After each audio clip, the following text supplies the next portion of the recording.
세상을 살아가는 성도의 정체성을 한마디로 뭐라고 표현하면 좋겠어요. 성경대로 말하자면 그러니까 세상을 살아가는 성도는 세상에서 나그네 혹은 외국인이라고 하는 거죠. 그러니까 성도는 이 땅에서 하나의 관광객처럼 여행객처럼 이 땅을 잠깐 존재하다가 지나가는 겁니다. 그러니까 이 세상은 성도의 본래의 본향, 본래의 고국이 아니고 성도의 본래의 본향과 고국은 어디예요? 성도의 본래 본향은 하나님 나라라고 하잖아요. 그러니까 성도의 시민권은 하나님 나라에 있습니다. 그러니까 성도는 하나님 나라의 시민권자로서 세상에 잠깐 보내심을 받아서 이 세상을 나그네처럼 관광객처럼 지나가는 거란 말이죠. 그러니까 이 세상에 대해서 성도가 깊숙이 개입할 어떤 이유가 없어요. 그러니까 성도는 하나님 나라에 속한 시민권자의 정체성을 이 땅을 지나가면서 나타내다가 하나님 나라에서 주님께서 오라고 하시면 가는 거란 말이죠. 그러니까 예수님께서 하나님의 아들로 이 땅에 투입되어서 언약의 하나님을 증거하시다가 십자가에서 언약을 다 성취하시고 자기 백성을 다 구원하시고 다시 하늘로 올라가신 것처럼 성도는 이 땅에 보내심을 받아서 하나님 나라의 어떤 실체를 나타내고 증거하다가 다시 하나님 나라로 돌아간다고 하는 겁니다. 그러니까 이 세상 나라는 성도와 깊게 연관될 것이 없어요. 사도 바울이 말한 것처럼 택함 받은 자를 위해서 내가 모든 걸 참다 했던 말씀처럼 그냥 예수님이 자기 백성을 구원하기 위해서 이 땅에 오셨다 가신 것처럼 성도 역시 어때요? 택함 받은 백성들을 위해서 이 땅의 그 여행 일정을 참고 견디다가 이 땅을 떠나가는 거란 말이죠. 우리가 마치 뭐 일본이나 유럽이나 외국을 여행할 때 말이죠. 그 외국 여행을 할 때 그 나라의 뭐 정치, 경제, 사회 문화에 깊이 개입합니까? 그렇지 않잖아요. 저도 외국에 몇 번 나가본 적이 있지만 그 나라의 뭐 정치가 어떻든 경제, 사회 문화 그런 개입하지 않고 그 나라는 이러하구나 것만을 경험하고 지나간단 말이죠. 그런 것처럼 성도는 이 세상을 지나갈 때 이 세상의 정치, 경제, 사회 문화에 깊숙이 개입할 것이 없어요.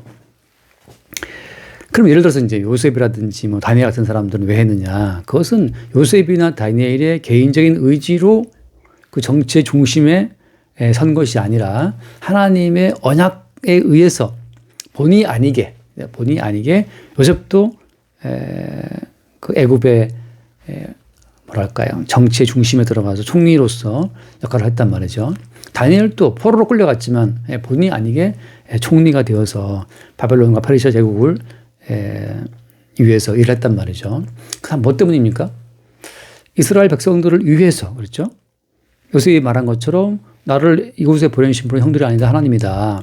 나를 앞서 보내서 그 당신들의 생명, 이스라엘의 생명을 구원하기 위해서 하나님이 요셉을 미리 애굽의 정치에 보내신 거란 말이에요. 다니엘도 마찬가지죠. 언약 백성을 위해서 다니엘도 바벨론의 총리로, 페르시아의 총리로 일을 했다고 하는 거예요. 그들이 정치의 꿈을 품고 그 세상 나라에 관심이 깊어서 정치에 들어간 것이 아니라 언약 백성, 이스라엘 민족을 위해서 하나님의 뜻 가운데 요셉과 다니엘은 정치인이 되었던 겁니다. 마찬가지죠.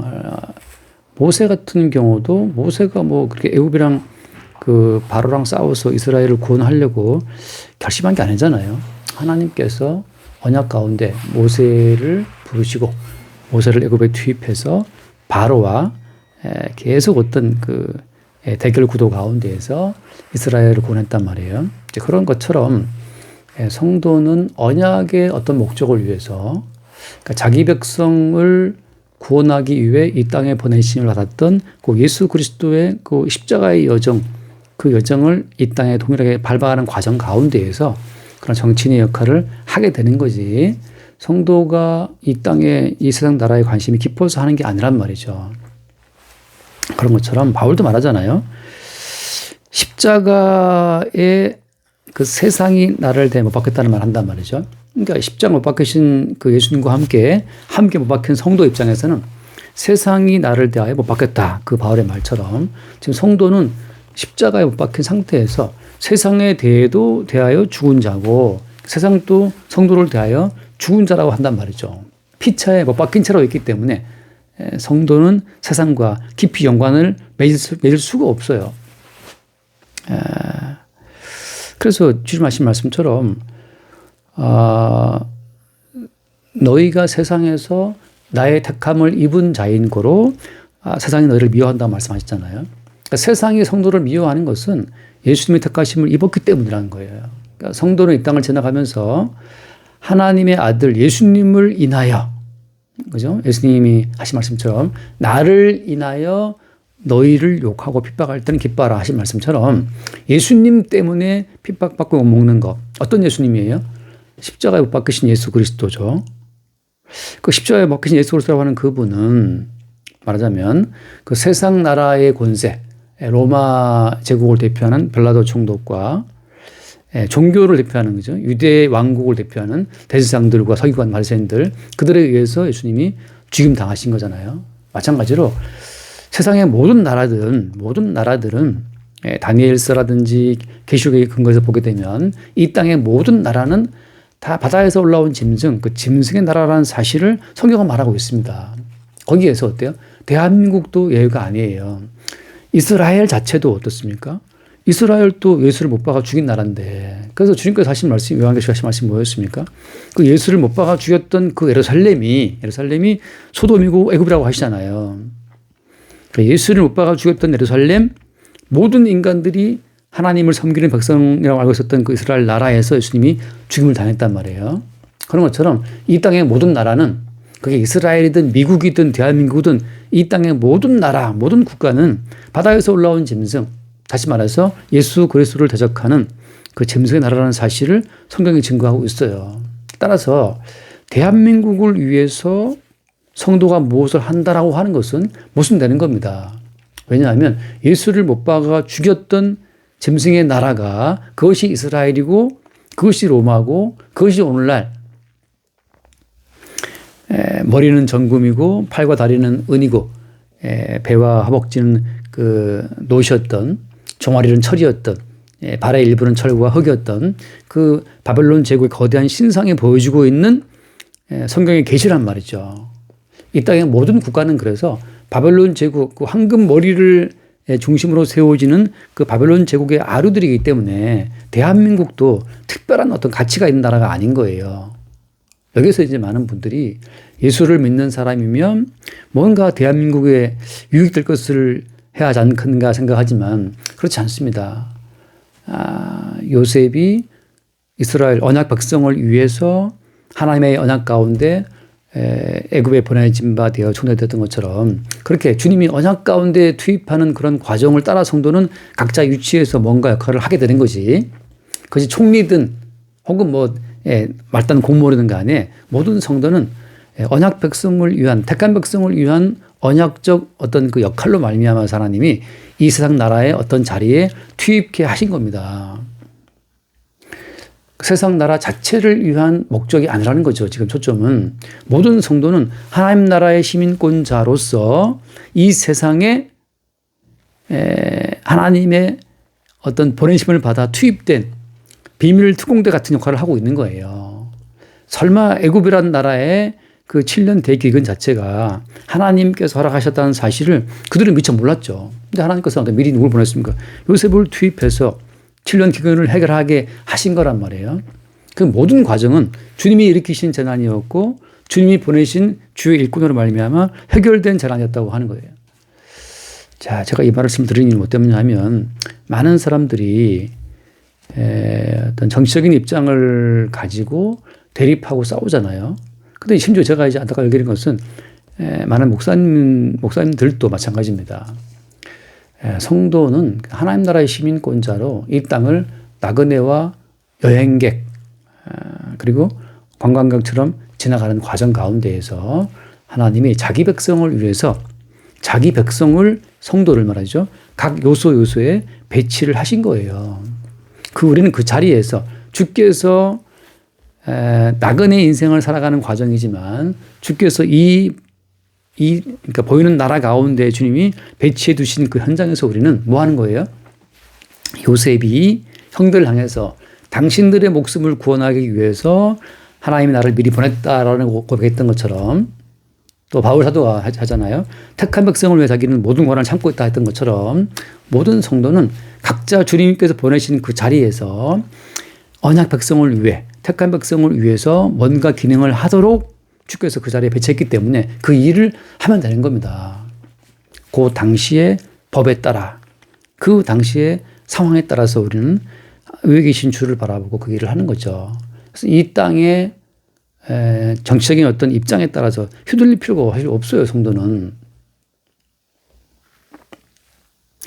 그래서 이제 많은 분들이 예컨대 바벨론 제국의 느부갓네살을 왕으로 세우신 분은 누굽니까? 바벨론 제국 느부갓네살을 왕으로 세워서 이스라엘을 공격하게 만들고 예루살렘 성전을 철저히 파괴시키고 이스라엘 백성들을 포로로 끌고 가게 했었던 그 왕을 세우신 분은 누구예요? 하나님이잖아요. 예레미야가 왜 핍박당했습니까? 그 이스라엘 백성들을 향해서 하나님이 바벨론을 동원해서 이스라엘을 멸망케 하시고 너희들 포로로 끌고 간다. 성전 허물어진다. 그 말 때문에 예레미야가 고난받은 거잖아요. 그런 것처럼 지금 대한민국이 어렵다. 그 대한민국의 어려움을 누가 허락하신 겁니까? 주님이 허락하셨단 말이죠. 성도는 하나님 나라의 시민권자로 이 땅을 지나가는 나그네 여행객 외국인이기 때문에 이 땅의 형편에 너무 그렇게 마음 쓸 필요가 사실 없어요. 왜냐? 하나님은 자기 백성 이스라엘 민족도 이방의 왕을 동원해서 박살내고 성전을 허물어뜨린 그런 분이란 말이죠. 우리가 왜 이 보이는 정치적인 어떤 체제 때문에 이렇게 애를 태워야 되는 겁니까? 그렇지 않은 거죠. 성도는 하나님께서 원하시면 택한 백성이라고 불리워지는 이스라엘 민족도 이방 군대를 동원해서 박살내시는 분인데 그 주님께서 알아서 모든 나라들을 때에 맞게 통치하고 있다는 그 사실을 성도는 믿는 거죠. 하지만 성도들의 인간의 어떤 뜻에 의해서 하나님의 계획이 변경된다는 건 그런 것은 성경에 없어요. 모든 것은 언약 가운데 확정되어 있고 확정된 언약을 이루는 과정에서 그 언약에 동참된 백성들이 언약을 이루는 뜻을 이루는 기도를 하게 되고 그 모든 과정에 동원되는 거지. 하나님의 뜻과 어긋나게 인간이 뜻을 세워서 인간 뜻을 주장해서 하나님의 뜻을 바꿀 수는 없다는 거죠. 성도의 정체성 자체가 이미 창세전에 그리스도 예수 안에서 택함을 입은 자들은 이 땅에 투입될 때 이미 어때요? 이미 외국인으로 이미 나그네로 여행객처럼 투입되어서 이 땅에 주님께서 박아두신 자기 백성 택한 백성들을 위한 역할을 하게 되는 그 여정으로 가게 되는 겁니다. 오늘 이제 제가 나온 그 대학 동문 어떤 게시판에서 조금 시끄러운 일이 있었는데 저는 그걸 보고 안타까운 게 그거였어요. 그 예수님을 다 믿는다는 그 사람들이 하나님 나라의 시민권자라고 하는 그 정체성 자체를 놓쳐버리니까 너무 이제 이 땅의 형편 가운데 너무 휘둘린다고 하는 거죠. 여러분 높이시고 낮추시는 분도 주님이고요. 살리시고 죽이는 분도 주님입니다. 권세에 오르게 했던 분도 주님이고 권세 자리에서 낮추시는 주님이죠. 다윗 같은 경우도 그 아들 압살롬의 반란 때문에 다윗이 맨발로 말이죠. 머리를 풀어헤치고 슬피 울면서 도망가잖아요. 주께서 역사하시면 아들에 의해서도 왕좌에서 쫓겨나 도망가는 그 어떤 비극을 겪게 되는 것이 그게 성도의 인생이라고 하는 거예요. 인간의 뜻에 의해서 하나님 뜻이 바뀌지는 않습니다.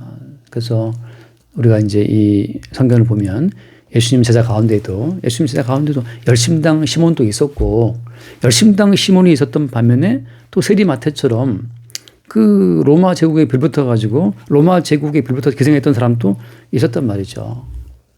그러니까 그 모든 어떤 정치적인 입장이 달랐던 자들을 품었던 예수님처럼 성도도 마찬가지죠. 자유롭게 이야기하고 뭐 편할 수는 있지만 그러나 중요한 것은 뭐냐? 그냥 우리가 예컨대 이탈리아 여행하면서 이탈리아를 여행하면서 이탈리아 정치에 대해서 이러쿵 저러쿵 다 말할 수는 있잖아요. 그렇다고 해서 이탈리아를 여행하는 관광객이 말했다고 해서 바뀌지 않는 것처럼 지금 성도는 그냥 하나님 나라의 시민권자로 이 땅을 지나가는 관광객 여행객으로 입장을 말할 수는 있으나 그것이 큰 문제는 아니라는 거죠. 중요한 건 뭡니까? 하나님께서는 그 자기의 아들 예수를 십자가 못 박아 죽이시면서까지 우리를 구원했는데 하나님의 관심은 당신의 아들 예수님이 십자가에 못 박혀 피 흘리시고 있는 그 고난의 현장이 하나님의 관심사라고 하는 거죠. 우리는 지금 관심이 어디에 있는 겁니까? 우리의 관심이 글쎄 뭐 살기 좋은 대한민국에 있는 겁니까? 그런 대한민국도 주님의 선물이라고 하는 거죠. 초점은 하나님께서 지금 이렇게 보고 있는 그 뭐랄까요? 하나님의 그 관점 자체는 지금 십자가에 피 흘리고 계신 자기의 아들 예수 그리스도와 그 예수 그리스도와 함께 고난받고 죽게 되는 백성들한테 있는 것이지 이 세상 형편에 있는 것이 아니에요. 이 땅 어차피 주님께서 베드로서의 말씀처럼 마지막 때 불사르기 위하여 간수하시면 되었다는 말씀처럼 주께서 언젠가 이 땅을 심판하실 거란 말이죠. 10번의 재앙으로 애굽을 치고 이스라엘을 보냈던 것처럼 주님의 관심은 십자가에 죽임당하신 예수께 있다는 것 사실. 이 땅의 형편보다도 십자가에 죽임당하신 예수로 말미암아 이루어질 그 하나님 나라, 그 나라에 들어갈 백성들을 위해서 주님도 고난받았고 사도도 마찬가지로 그 택한 백성들을 위해서 고난받았고 마찬가지죠. 우리도 마찬가지죠. 이 땅 각자 자리에서 주께서 피로 값주고 산 자기 백성이 어디에 있는지 그 주께서 피로 값주신 자기 백성들을 주께로 인도하는 그 임무를 위해서 우리는 지금 각자 위치에서 이 대한민국 각자 위치에서 배정받고 살아가고 있는 겁니다. 우리가 이 땅을 지나가면서 다 지나가지만 주께서 피로 사신 주의 백성은 영원하잖아요. 그 영원한 생명을 누릴 자기 백성을 위한 작업으로 주께서 우리를 이 땅 곳곳에 배치하고 살겠다고 하는 겁니다. 돈 벌러 잘 살기 위해서가 아니고 출세하기 위해서가 아니고 대한민국이 뭐 대한민국 선진국을 위해서가 아니고 주님은 동일하신 그 주님께서는 피로 값주고 사신 자기 백성을 구원하기 위한 그 어떤 배정으로 우리를 현재 위치에 살게 하신 겁니다. 그래서 우리가 이 땅의 형편에 너무 매이지 말고 어제나 오늘이나 동일하신 그 예수님의 영원한 언약 속에 존재하는 자기 백성들을 찾아내고 그들에게 복음을 증거하는 그 작업을 위해서 우리의 주어진 자리에서 하늘의 주를 바라보고 살아갈 수 있기를 바랍니다.